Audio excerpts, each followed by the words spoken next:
lỡ con lỡ ngày năng thư vi che miền thường sống đôi chiều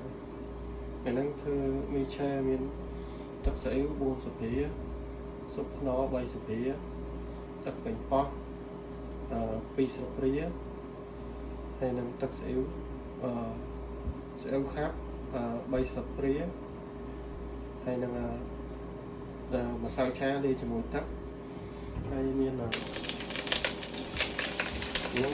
trang mình trong thấy bằng trang sắp tam kéo đập bao giờ câu chuyện đi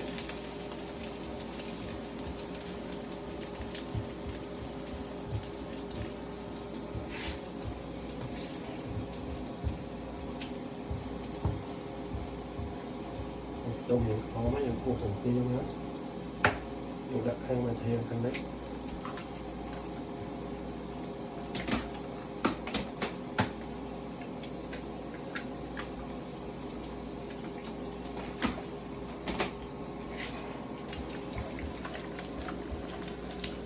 mình chặt miếng chó bong bong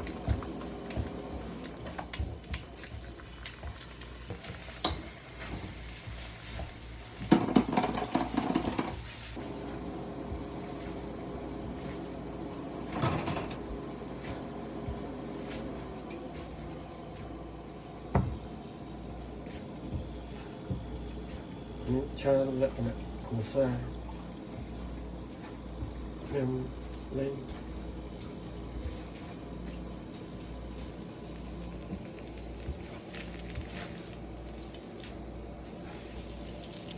một máu nhưng đục các con mà stone hái gì chạm như thế hay cha còn nào đó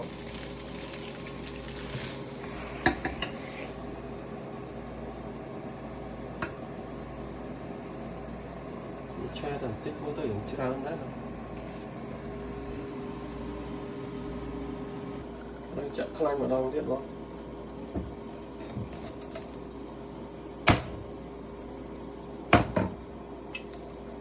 từng con tích đó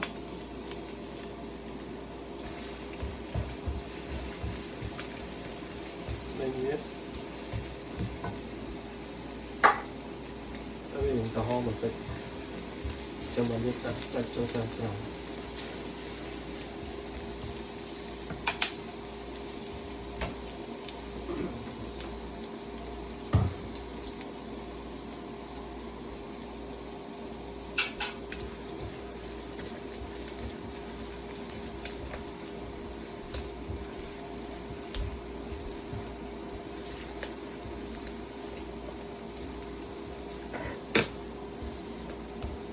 thì cả hôm biết có bao nhiêu hôm hai tết đã sạch chứ không cho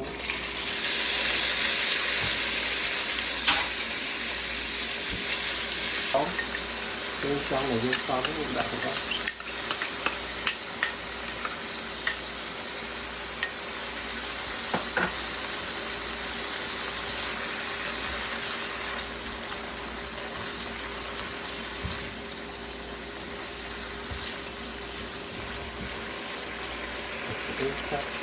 ta thực sự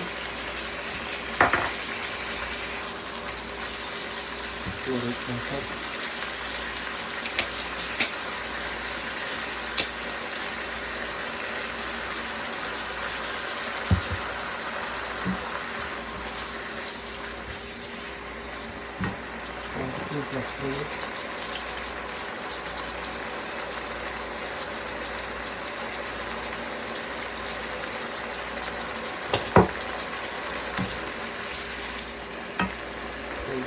cho từ sau cực mới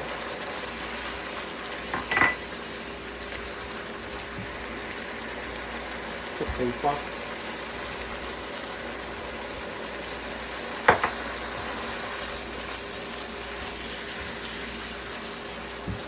liên tục một trên cực cực liên tục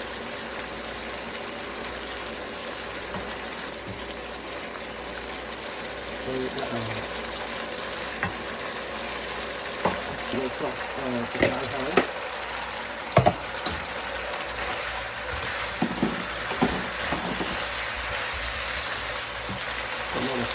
Đấy.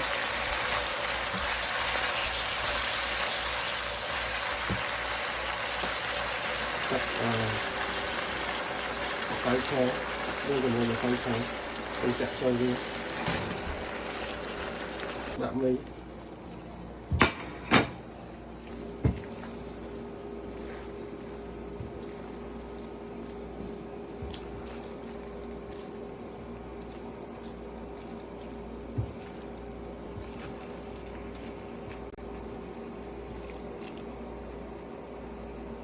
cái bông ôn